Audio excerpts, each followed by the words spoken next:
Boa noite a todos. Boa noite.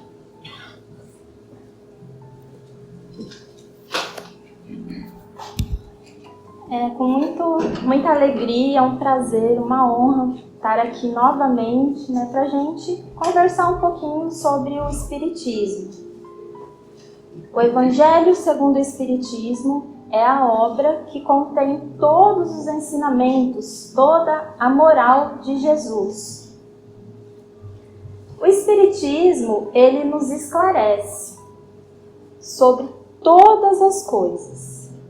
Nos revela por meio de evidências, por meio de fatos, as causas de todos os mistérios que ocorrem na nossa vida. O Espiritismo nos revela as causas das aflições que acompanham a todos nós aqui durante o nosso percurso enquanto encarnado. Portanto, nós temos nas nossas mãos, enquanto espíritas, nós temos a oportunidade, por meio dos estudos de todas as obras da codificação, a resposta para muitas perguntas, muitas indagações que muitas vezes nós fazemos no nosso íntimo. Temos a resposta para as causas dos tormentos, das melancolias que muitas vezes nós sentimos, das dores emocionais. Porque nos é falado que as causas das aflições que nós sentimos podem ter origem nessa vida, mas elas também podem se originar de vidas anteriores. E graças à misericórdia de Deus, graças ao processo evolutivo, nós reencarnamos. O Espiritismo nos comprova isso. E temos em cada reencarnação renovada a oportunidade de nós resgatarmos débitos, de nós corrigirmos erros, de nós perdoar, pedir perdão. Temos esta oportunidade renovada em cada reencarnação que a gente tem. Tudo isso e muito mais a gente tem resposta na doutrina espírita, porque ela vai nos consolar, ela vai nos trazer luz, ela vai nos esclarecer e vai nos proporcionar a grandiosa oportunidade de termos acesso, de conhecer a nossa própria história, conhecer a nós mesmos. Muitas vezes a gente vai em busca de um excelente profissional que me auxilie na investigação de mim mesmo. Mas nós temos isso em nossas mãos na codificação espírita também. E dando continuidade aos nossos estudos, hoje a gente vai falar sobre a pergunta 41 da obra O Livro dos Espíritos. Essa pergunta, ela faz parte do 3º capítulo que Kardec intitulou A Criação. E ela está contida dentro do tema Formação dos Mundos. Então Kardec ele vai questionar: pode um mundo completamente formado desaparecer e a matéria que o compõe disseminar-se de novo no espaço? Nos é respondido que sim, que pode um mundo completamente formado desaparecer, dissipar-se no espaço. Pois Deus renova os mundos como Ele renova os seres vivos. Então, por meio dessa resposta simples, sucinta, direta dos Espíritos, nós podemos evidenciar, isso nos mostra que nada permanece estacionário, nada permanece o mesmo, permanece parado na natureza. Tudo se modifica, tudo se transforma. Assim como nós, seres vivos, crescemos, evoluímos, nos transformamos, nos modificamos, com os mundos ocorre a mesma coisa. Eles evoluem materialmente falando. Eles se renovam quando é necessário. Quando que isso acontece? Quando que pode desaparecer um mundo? Quando ele já cumpriu todo o seu objetivo diante da obra da criação. Ele deixa de existir quando ele já cumpriu todo o seu objetivo. toda a matéria, ela se desintegra e ela caminha para uma transformação. Todas as matérias caminha para a transformação, para a renovação. E a gente pode ter como exemplo nós mesmos. No início da espécie humana, a nossa matéria ela era muito mais densa, pesada, condensada do que hoje. Então hoje nós nos vemos em corpos muito mais sutis do que era lá nos primórdios da humanidade. E a resposta dos espíritos é que com os mundos ocorre a mesma coisa. Então agora a gente vai falar da outra obra, do Evangelho segundo o Espiritismo. Espiritismo. Essa doutrina consoladora nos faz refletir sobre as causas das nossas mazelas do nosso dia a dia, dos nossos conflitos familiares, conjugais, conflitos de relacionamento que a gente tem no meio social ou no nosso trabalho. Ela vai nos esclarecer as causas disso. O Espiritismo faz com que a gente compreenda que a gente não tem como cultivar bens morais valorizando somente a posse do ouro. Não tem como eu cultivar bens morais valorizando somente ou dando uma maior importância para a posse de bens terrenos, para a posse do dinheiro, a posse do poder, do reconhecimento do outro. O Espiritismo ele vai nos esclarecer que nada nos pertence aqui na Terra, inclusive o nosso corpo. Que com a desencarnação a gente se despoja dele e ele não nos acompanha. É o que vai nos falar todo esse capítulo que a gente iniciou há algumas semanas, Não se pode servir a Deus e a Mamon. Esse capítulo ele vai nos mostrar que somente o que irá conosco, quando a gente desencarnar em cada experiência que a gente tiver nas reencarnações, será aquilo que a gente traz interiormente, aquilo que eu tenho dentro de mim, aquilo que eu consigo desenvolver em mim. Isso sim, vai com você aonde quer que você esteja. E o item que nós iremos conversar hoje, Kardec ele intitulou de Jesus em casa de Zaqueu. É uma passagem de Jesus que ela está no Evangelho de Lucas, no capítulo 19, versículos de 1 a 10. E diz assim: Tendo Jesus entrado em Jericó, passava pela cidade, e havia ali um homem chamado Zaqueu, chefe dos publicanos e muito rico. Então, abrindo um parênteses nessa história, na passagem, quem que eram os republicanos? Os republicanos eram homens muito ricos e eram os responsáveis por cobrar os impostos daquele povo. E esse valor era repassado para Roma. Os publicanos, eles eram homens que tinham um intelecto mais desenvolvido e eles tinham mais posses, mais bens materiais. E eram vistos pelos judeus como quase criminosos, porque naquela época era condenada essa prática de cobrar impostos. Era visto como contra as leis divinas, as leis de Deus. Então, quem era Zaqueu? Era o chefe desses homens, o chefe dos publicanos. Zaqueu, ele era judeu, mas o seu trabalho fazia com que ele tivesse que servir a Roma. Então, Roma era um império visto pelos judeus como um opressor. Roma oprimia os judeus, tirava deles para servir ao seu império. Então, voltando ao texto. Tendo Jesus entrado em Jericó, havia ali um homem chamado Zaqueu, o qual, desejoso de ver a Jesus para conhecê-lo, não o conseguia devido à multidão, por ser ele de estatura muito baixa. Zaqueu, ele deve ser do tamanho do nosso querido Quirino. Eu falei para ele que eu ia tirar um sarro nele. Mais ou menos isso. Zaqueu, então, era do tamanho da Débora, do meu, do Quirino. Ele era um homem de muito baixa estatura. Então, por conta disso, Zaqueu, ele corre à frente da turba, sobe em uma figueira para ver Jesus, já que ele devia passar por ali. Chegando então a este local, Jesus, ele dirige o seu olhar para aquela figueira. Ele olha para o alto e diz: Zaqueu, apressa-te em descer, porque preciso que me hospedes hoje em tua casa.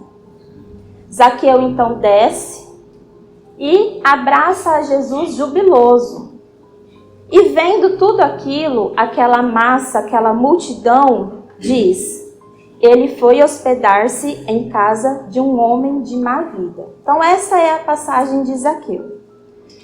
Nas obras complementares do Espiritismo, nas obras subsidiárias, por exemplo, as obras de Chico Xavier, de Divaldo Franco, através dos mentores Emmanuel, André Luiz, Joana de Ângeles, Humberto de Campos e tantos outros mentores, por meio deles nos mostra que, como tudo no universo, o Espiritismo é uma doutrina progressista.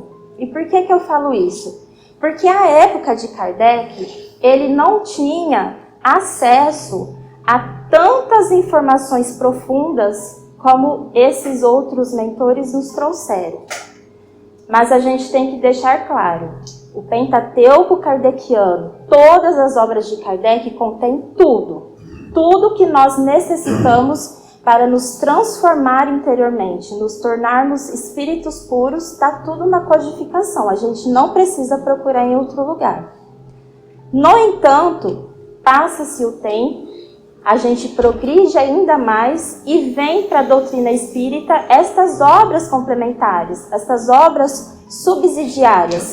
E elas nos fazem abranger ainda mais a nossa visão, aumenta o leque, abrange ainda mais a fronteira de conhecimento da importância que foi a vinda de Jesus no nosso planeta Terra.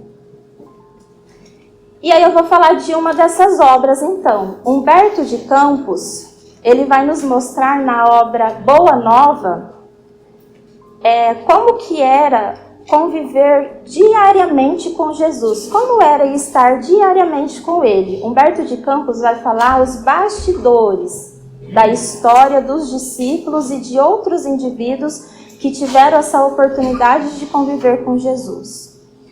É no capítulo 23 dessa obra que ele intitulou Servo Bom. Nesse capítulo 23, Humberto de Campos vai falar de uma maneira mais profunda. Ele vai mergulhar mais nessa passagem de Zaqueu que está no Evangelho segundo o Espiritismo, que é o nosso item de hoje. Então, vou trazer mais informações por meio dessas obras complementares do Espiritismo. Então, Jesus, ele estava percebendo que os seus discípulos, alguns deles, estavam tendo uma postura extremista, estavam sendo extremistas com aqueles que detinham posses, com aqueles que tinham alguma influência na sociedade, aqueles que tinham mais bens materiais. Então, os discípulos estavam tendo uma postura extremista com esses indivíduos. Alguns discípulos julgavam severamente aqueles que tinham bens materiais. Então, eles estavam dizendo nas suas pregações: esses não podem ser seguidores de Jesus. Estes não serão salvos. Para você seguir Jesus, você tem que se despojar de tudo, deixar todos os seus bens para ser salvo, para seguir a Jesus. Esta era muitas das falas dos discípulos naquele momento. E isso era uma postura extremista. E por conta disso, alguns outros discípulos não estavam concordando muito com essa postura extremista. Então começou a haver alguns conflitos, algumas sérias discussões entre eles. Porque uns ponderavam, e dentre esses que ponderavam estava Levi, que posteriormente foi chamado de Mateus. Lembrando que Levi, ele tinha mais recursos intelectuais, tinha mais estudos, tinha mais recursos financeiros também do que os outros discípulos. Mateus, ele era um ex-publicano, né? E ele, naquele momento, ele pondera com os discípulos. Então ele fala, olha, nem sempre as aparências são a realidade. Estou falando com o meu exemplo. Ter bens materiais não significa pobreza no mau sentido, pobreza da alma, pobreza de espírito. Que nós precisamos olhar para além das coisas, ter mais maturidade para olhar além das aparências. Então, Mateus, ele questionava isso, fazia com que os outros companheiros pensassem sobre isso, mas eles rebatiam fortemente essa visão de Mateus. Então eles insistiam que não, que a gente tem que se despojar de tudo para seguir esse reino que Jesus estava falando. E Jesus estava presente nesses debates, ele fazia ali parte, mas ele silenciava. Ele não tecia nenhum comentário naquele momento, porque ele aguardava o momento certo, a oportunidade para ele fazer um esclarecimento geral. E essa oportunidade é quando ele encontra Zaqueu. Então, passa-se alguns dias após essas discussões entre os discípulos, e Jesus adentra a Jericó, e ele olha para cima e vê um homem na figueira e diz: Zaqueu, desça-te depressa, que hoje me hospedarei em tua casa.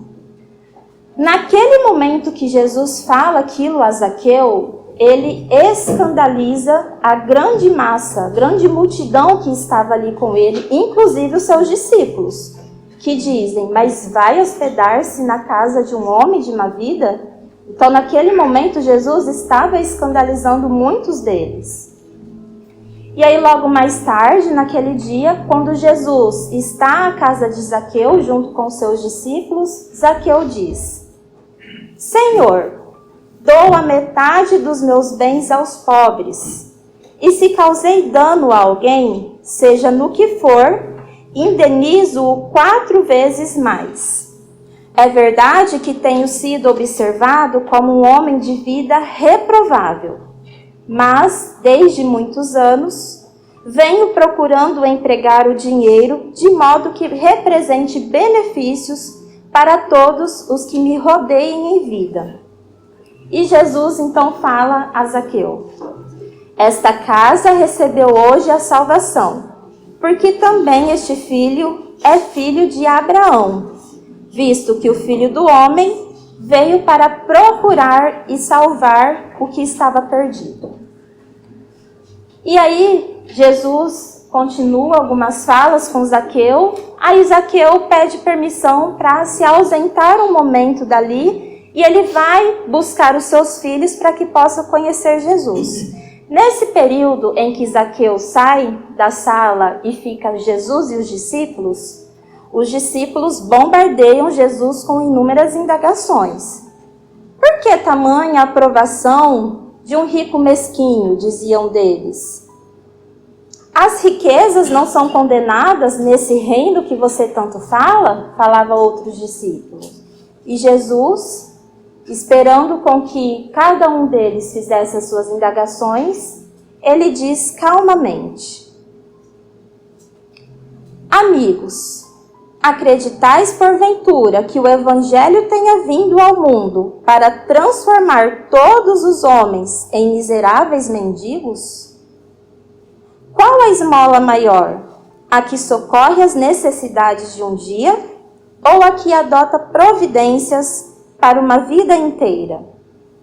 Ditosos os que repartirem os seus bens com os pobres, mas bem-aventurado também o que consagra suas possibilidades aos movimentos da vida, cientes de que o mundo é um grande necessitado e que sabem assim servir a Deus com as riquezas que lhe foram confiadas. Então, os discípulos, eles estavam incomodadíssimos ali na casa de Zaqueu. Eles estavam muito preocupados com a reputação deles e com a reputação de Jesus, estando ali na casa de um pecador. E aí Jesus traz todo esse esclarecimento para eles, apaziguando o coração deles, essas indagações, e fazendo com que eles reflitam sobre essas ideias cristalizadas que eles estavam tendo relacionado à posse de bens materiais. Esse é só um fragmento pequeno que eu tirei deste capítulo 23 do Boa Nova. Fica de estímulo para quem ainda não leu essa obra, entrar em contato, ler ela. É um livro excelente, onde Humberto de Campos ele fala todos os bastidores dos discípulos e de outros espíritos que tiveram uma convivência com Jesus. E o quanto que essas experiências desses espíritos, convivendo ali com Jesus, o quanto que isso modificou drasticamente as reencarnações sucessivas desses espíritos. E aí, voltando então para a nossa passagem, voltando ao momento em que Jesus ele avista Zaqueu lá em cima na figueira. Naquele momento, Jesus ele não está apenas enxergando um homem na figueira. Jesus enxerga Zaqueu no seu íntimo. Lá no fundo, consegue ver todas as suas más e boas tendências. Quando Jesus ele então vê Zaqueu, o Zaqueu se sente magnetizado por Jesus. Ele sente toda aquela energia, se sente magnetizado pela indefinível simpatia que Jesus olhava para ele, e ele não via isso em outros olhares. Zaqueu, antes de ter esse contato direto com Jesus, ele já era uma alma que almejava o bem, que estava se esforçando, mesmo em um ambiente hostil, em um ambiente de resistência, em que onde quer que ele estava, ele era julgado, ele era condenado por conta do seu trabalho. Antes disso, antes dele conhecer Jesus, intimamente ele já intentava o bem. Ele já procurava ser útil na comunidade, dando vários empregos às pessoas. Isso nos mostra, então, um Zaqueu diferente daquele Zaqueu que era visto pela maioria dos judeus. Zaqueu é a alma que despertou para si, para sua melhoria, embora a grande massa que convivia ali com ele o julgava, o condenava injustamente, porque não conseguiam ter os olhos de vê-lo intimamente como Jesus o enxergou. Esse item do Evangelho de hoje, ele faz a gente refletir, a gente pensar que nós temos que ter muito cuidado com as generalizações. Porque nesse mundo de aparências que a gente vive hoje, e há 2000 anos não era diferente, é muito fácil a gente ver a pessoa e já julgar o seu status, a sua posição social, o seu trabalho. Já julgá-lo pela sua condição financeira é muito comum, quase que imediato. A gente vê, já julgou, já deu uma sentença para aquele indivíduo. Mas muitas, talvez sempre, todas as vezes, a gente não tem noção alguma das lutas internas, das batalhas internas, das dificuldades que esse indivíduo passou e está passando. Quais são as causas das suas mazelas? Quais são as suas reais intenções? Quais são as suas reais motivações? A gente não tem noção nenhuma disso. E Jesus enxerga Zaqueu lá no seu íntimo e trazendo essa passagem para nós. Como que nós, estando ali naquela multidão, enxergaríamos a Zaqueu? Certamente com o mesmo olhar da maioria da multidão. Um olhar de arrogância, um olhar carregado de recriminação, de julgamentos, sem conhecer uma faísca do que seriam as reais intenções que esse ser tem, que esse ser tinha. E Zaqueu, certamente, ali naquela multidão, era um dos indivíduos, dos espíritos, que estavam mais próximos a Jesus. Certamente, ele estava mais perto de Jesus do que muitos que não eram cobradores de impostos. Então, essa história nos mostra que o poder dessa reforma íntima, vivenciar o Evangelho vivenciar os estudos que o Evangelho nos proporciona, a moralidade de Jesus, muda completamente o nosso percurso, o nosso caminho. Então a gente tem, dentro da doutrina espírita, inúmeras histórias mostrando que a vivência do Evangelho mudou completamente o rumo da encarnação do indivíduo. E Zaqueu é mais um desse exemplo. E agora, tirando também todas as alegorias das passagens que são relacionadas a Jesus, trazendo como um ensinamento para nós.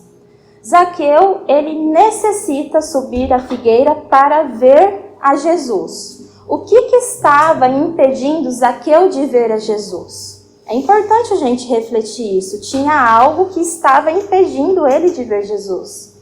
E esse algo era as multidões. A multidão impedia Zaqueu de ver a Jesus.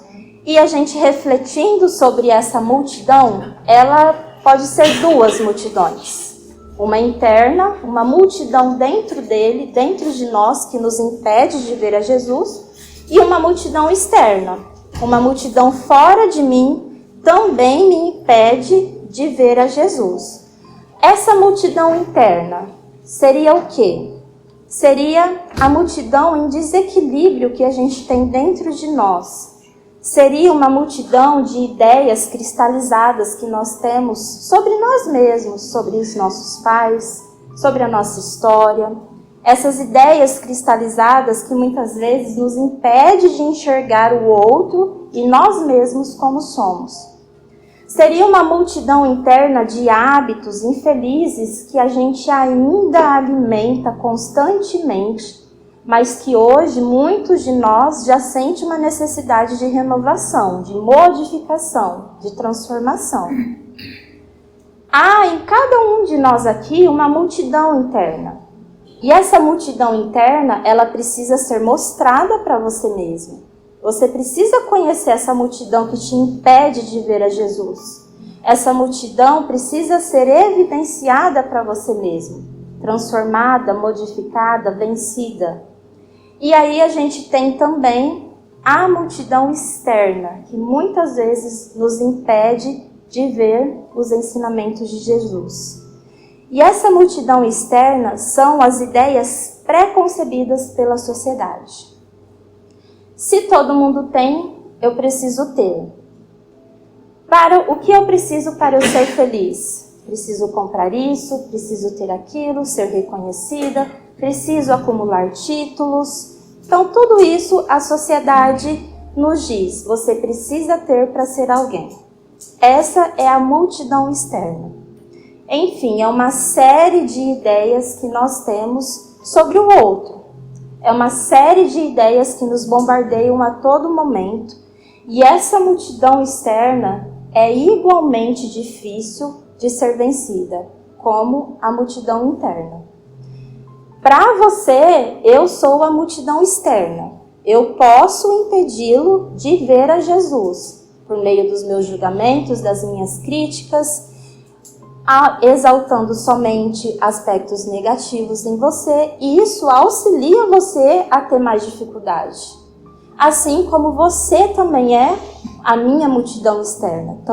Também pode me impedir de ver com mais facilidade coisas que vão me elevar.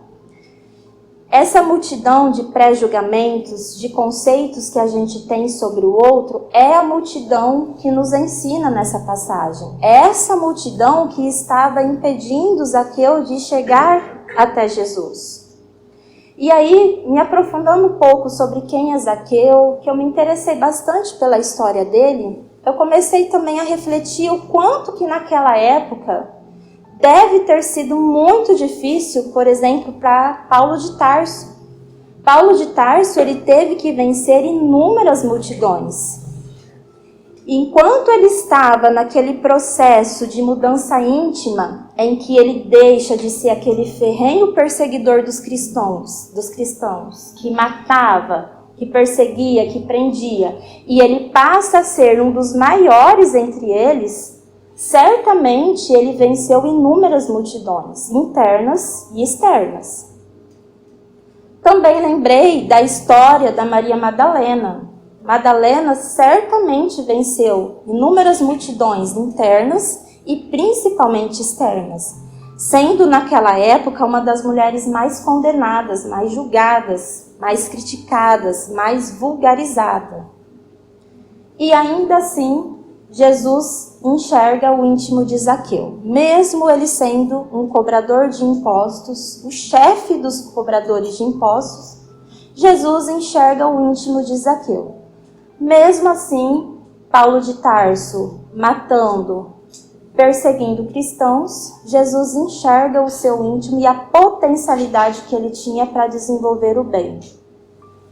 Ainda assim, Jesus, ele enxerga o íntimo de Maria Madalena. Mesmo ela, naquela vida fácil, ele enxerga uma grande potencialidade nela. Mesmo assim, Jesus está nos enxergando também. Com todas as nossas más tendências, mazelas, vicissitudes, dificuldades, todas elas, Jesus está enxergando o nosso íntimo. Nada fica oculto aos olhos dele. Nada. E assim como Jesus estende a mão a Zaqueu, assim como Jesus estendeu a mão a Paulo de Tarso, a Maria Madalena, ele também está estendendo a mão para nós. Certamente, cada um de nós aqui temos estendida essa mão. E aí fica então a reflexão, quem sou verdadeiramente? Trazendo não como algo viril, algo vil, é viril, é vil. Vamos refletir verdadeiramente sobre isso. Quem sou eu para julgar a posição do outro? Que moral eu tenho, que condições eu tenho para julgar o status do outro? Certamente nenhuma. Então essa é a maior lição que essa passagem nos trouxe hoje. Que nós devemos a todo instante refletir sobre quais concepções eu estou tendo do meu próximo. E ainda que eu estou alimentando, levando isso para frente. Fazendo com que o outro também tenha a mesma opinião que eu tenho sobre esse indivíduo. Que multidão eu estou alimentando para que vocês possam ver aquele indivíduo daquela forma? Então fica essa reflexão. Porque assim como para Zaqueu, no mundo dos espíritos, ninguém vai te perguntar, ninguém vai me perguntar lá no mundo dos espíritos. Quanto tinhas na terra? Que posição ocupavas? Eras príncipe? Era operário? Perguntar-lhe-ão, que trazes contigo? Não se avaliarão seus bens terrenos. Não perguntará se você tinha títulos acadêmicos, mas sim quais são as somas das virtudes que possui. Porque no mundo espiritual, que é a nossa verdadeira casa, que é para onde a gente vai sempre retornar, tudo se paga com as qualidades do coração. E fica a reflexão. Você é rico dessas qualidades do coração? É isso. Boa noite.